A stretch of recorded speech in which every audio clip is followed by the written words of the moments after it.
Bonjour mes amis et bienvenue à la bibliothèque de Madame Rizzo. Aujourd'hui, on va lire La Feuille magique par Heidi et Daniel Haworth. Que fais-tu? Demanda Hérisson. J'attends que la feuille tombe de l'arbre, répondit Ourson d'un air bourru. C'est la dernière feuille de l'automne. Oh, est-ce que je peux attendre avec toi? Ourson ne répondit pas. Il se contenta de faire une place à son ami. Ils s'installèrent et attendirent en silence. Que faites-vous? Demanda Souriceau. Nous attendons que la feuille tombe du ciel, répondirent Ourson et Hérisson en pointant vers le cime des arbres. Oh! Est-ce que Lapinon et moi pouvons attendre avec vous?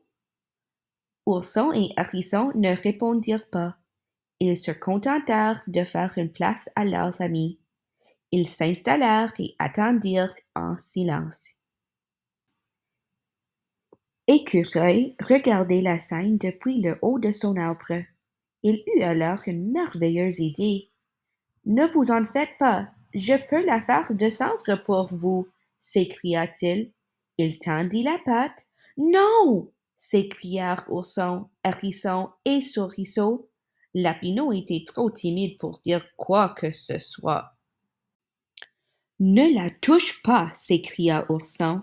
Si tu la touches, tu feras disparaître la magie. Écureuil s'arrêta net.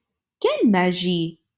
Il s'agit d'une feuille magique, mais si tu la touches, tout sera ruiné, s'écria Ourson. Écureuil regarda la feuille de plus près. Elle ressemblait à toutes les autres feuilles qu'il avait vues dans l'arbre. Écureuil descendit aussitôt de son arbre et se mit à fouiller dans un tas de feuilles. Que fait-il? Demanda Ourson. Je ne sais pas, car je n'arrive pas à voir, dit Souriceau. Je suis trop petit. Ourson esquissa un premier sourire. Tu peux t'asseoir sur mon épaule, si tu veux. Merci, Ourson, répondit Souriceau d'un air surpris. Personne n'avait remarqué que Écureuil avait regagné son arbre et qu'il s'était assis sur une branche en brandissant une feuille. Il fit tomber la feuille silencieusement. Ourson perdit son souffle, Hérisson se mit à trembler, Souriceau émit un petit cri.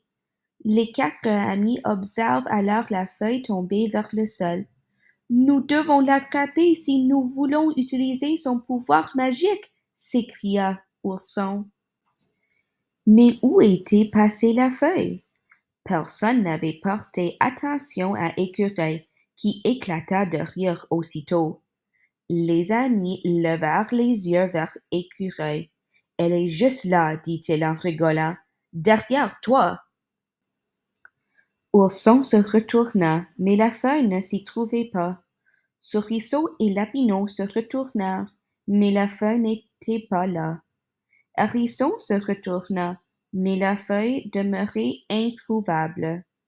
Ourson, Lapineau et Souriceau éclatèrent soudain de rire. La feuille n'est pas derrière toi, elle est sur toi, s'écrièrent-ils en pointant la feuille coincée sur les piquants du hérisson. Ourson se mit soudain à pleurnicher. Que se passe-t-il? Demanda Hérisson. J'avais vraiment besoin de son pouvoir magique, expliqua Ourson.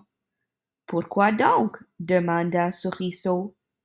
Pour faire le veau d'avoir un ami avec qui jouer. Ourson éclata de nouveau en sanglots. C'est tout? Mais nous sommes là pour toi, mon ami, s'écrièrent Hérisson, Souriceau, Écureuil et même Lapineau. Les 5 amis se réunirent donc tous les jours pour jouer.